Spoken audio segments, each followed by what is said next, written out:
Alcohol isn't something our body experiences as a belief or a habit. It experiences it as a physiological event.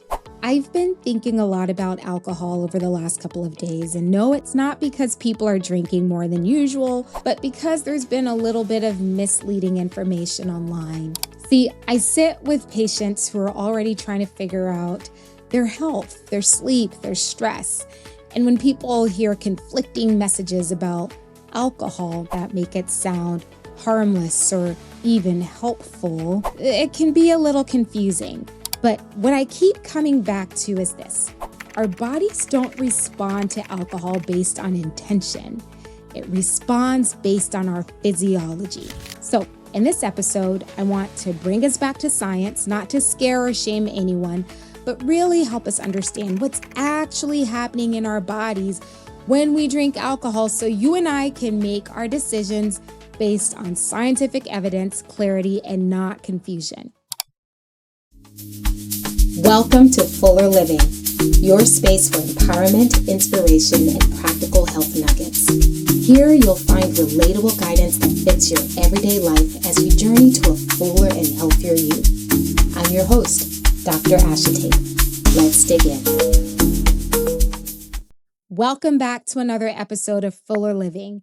If you're listening while you're driving, working, hopefully not while you're working, but sitting in a quiet corner, as always, I am so glad to have you here. As I mentioned earlier, I've been sitting with this topic of alcohol for a little bit now because there's been some confusing messaging around it, especially the idea of alcohol being a social lubricant and the unintended consequences that kind of framing can have. My intention with today's episode is not really to tell you what to do, but to offer you some clarity and some guidance that are grounded in science and what we know based on evidence-based medicine, so that we can make the best informed decision that we can make to support our bodies.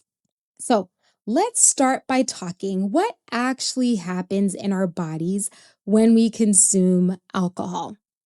You may have heard the term over the last year or two: no amount of alcohol is safe. And when people hear that, it can be confusing. It doesn't mean that one drink of alcohol is catastrophic, but what it means is that alcohol always has a physiological effect. There isn't a threshold where your body says, this doesn't count. Alcohol is always processed in your body as a toxin.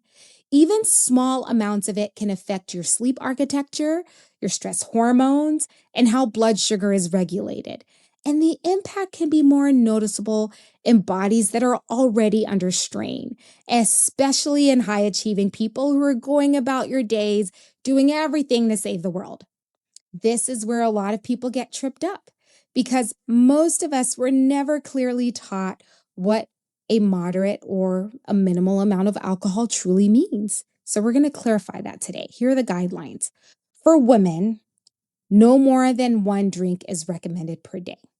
A standard drink can be 5-ounce glass of wine, 12 ounces of beer, or a tiny 1.5 ounce of a spirit.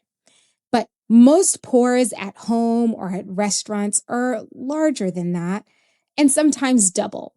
So when someone says, I only had one drink, it can oftentimes be more than they actually realize.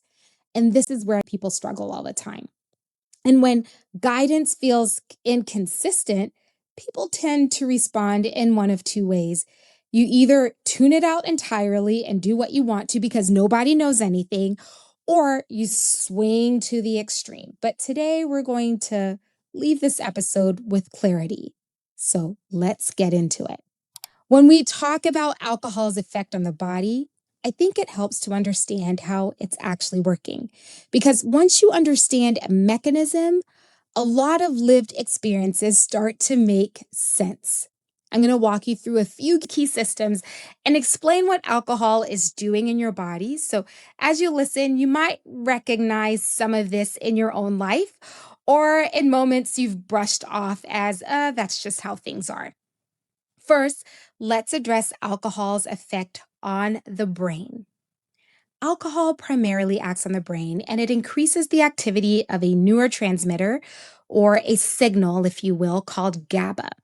This slows the brain's activity and suppresses another chemical, if you will, called glutamate, which is stimulating. The combination creates the initial feeling of relaxation, that sense that things are finally quieting down. This is often the moment people describe as, I feel like I can finally exhale. But the brain doesn't like being pushed in one direction for too long.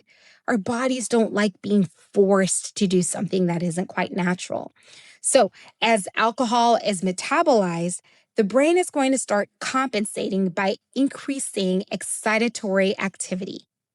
And that rebound effect is where people start to notice things like restlessness, or in the middle of the night after you've had some alcohol, you realize that you're waking up more, or that vague sense of anxiety the next day.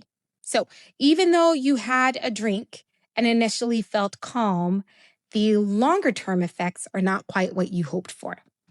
I often hear people say, I don't know why, but I feel on edge the day after I have a drink, or my mind feels busy again by the morning. This is not a failure of the drink, it's just the way that your body is responding naturally to alcohol. It's your nervous system trying to recalibrate after being artificially slowed. So, alcohol can feel calming in the initial moment, but downstream, more effects on the brain that are more in the opposite direction. The second effect is on sleep. Alcohol is a sedative, which means it makes it easier for you to fall asleep. But sedation doesn't always mean you're getting restorative sleep. See, restorative sleep depends on cycling through deep sleep and REM sleep, and alcohol disrupts that system. Many people have said to me, I fall asleep after I drink, but I wake up tired, or I wake up around 3 and 4 and can't really settle down again. See, what's happening physiologically is that alcohol is metabolized overnight.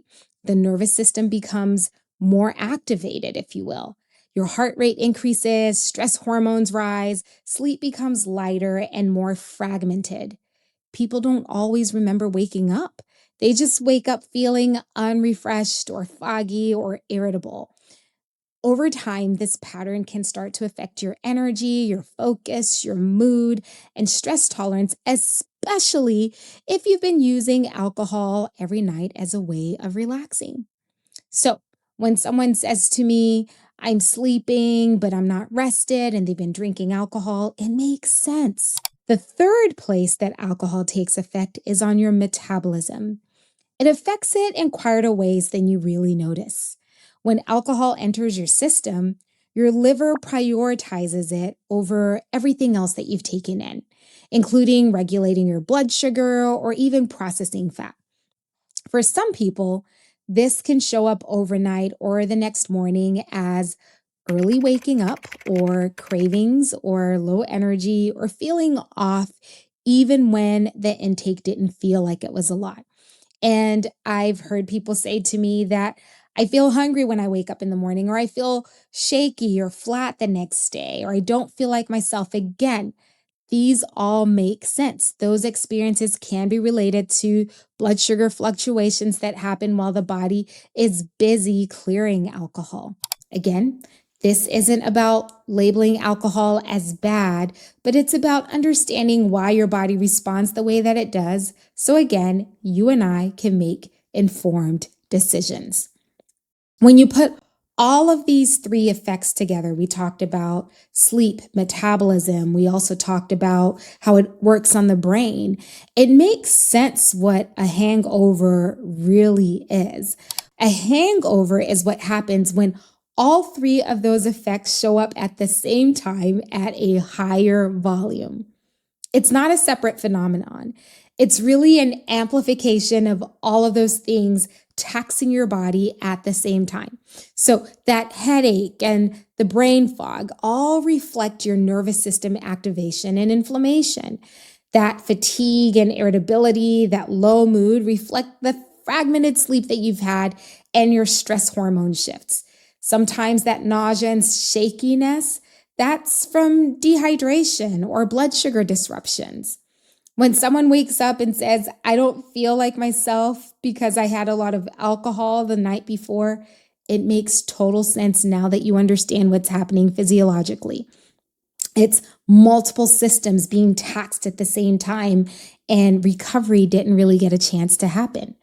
This is where I want us to slow down into something really important. A hangover isn't your body overacting, it's really your body communicating very clearly. And the question is, are you listening? If something is good for your body, it feels good. If something is wrong, it doesn't feel good. End of story. The problem isn't that you feel bad the next day. The problem is that you're not listening to what your body is actually saying. And learning to trust your body is key. It means recognizing when your system is asking for support and actually supporting it. Knowledge, my friends, is power. When we know better, we do better. I've seen people override these signals all the time. Heck, I will speak the truth. I've done it before, but it's very important that we don't normalize it and push through with caffeine or discomfort or telling us this is just the cost of life. We have to do what is right for our bodies. And once we understand what those signals actually represent, we can actually shift and do something. We can actually get ourselves to trust our bodies and what it's telling us. So I want us to pause as I offer something very simple. Over the next several days, if you choose to drink alcohol, I want you to approach it with intention instead of autopilot. That might mean that you're noticing first how much you're having, when you're having it, what is your body doing afterwards? Pay attention to how you feel when you wake up, how your energy feels the next day, whether your sleep feels restorative or whether your sleep feels fragmented.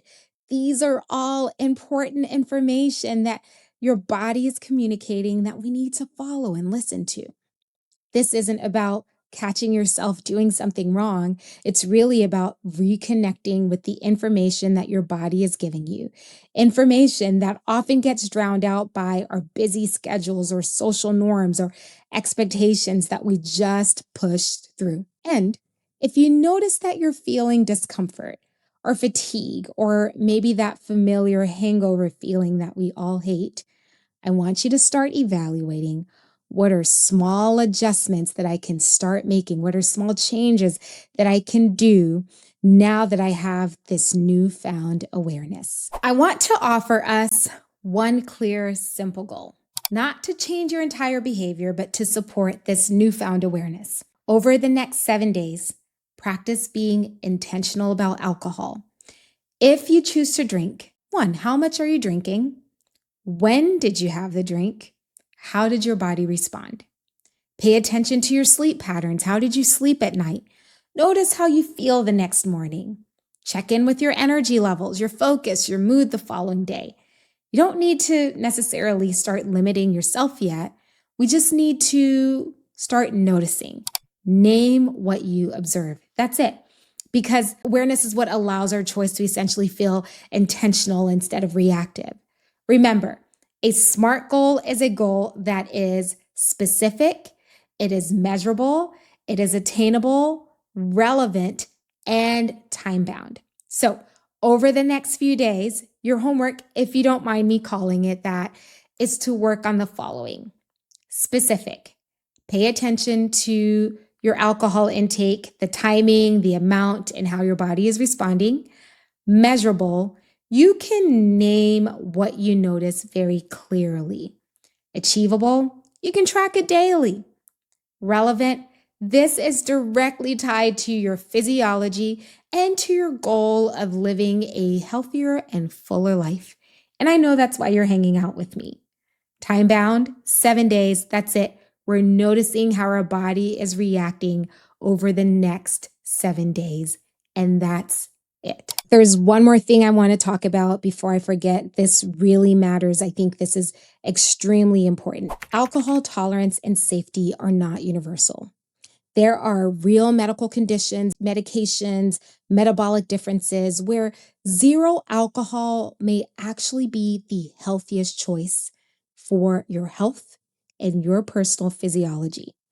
Things like sleep disorders, mood concerns, liver conditions, certain heart issues, blood sugar instability, medications that interact with alcohol, all of these change the conversation. This is why I believe so strongly in returning to trusted medical guidance when it comes to your personal health decisions, not the headlines or the trends or blanket advice, but conversations that are individualized to you. If alcohol is something that you're questioning, how it affects your sleep, your mood, your energy, your labs, that's a conversation that's worth having with your physician because informed decisions are always better than reactive ones. Before I end today, I want that to really sink in. Return to your doctor and have that conversation. I can't wait to meet you in the next episode because I have something pretty amazing lined up there as well. Until then, let's get to fuller living.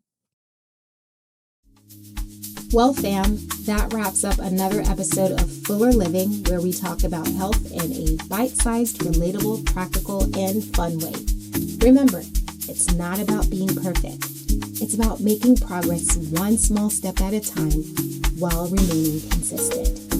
If you found this episode helpful, please subscribe, share it with a friend who might need a little bit of inspiration, and leave me your 5-star review. And if you're in Dallas and looking for a new PCP, look me up at southwestfamilymed.com. I can't wait to meet you. Until next time, let's get to fuller living.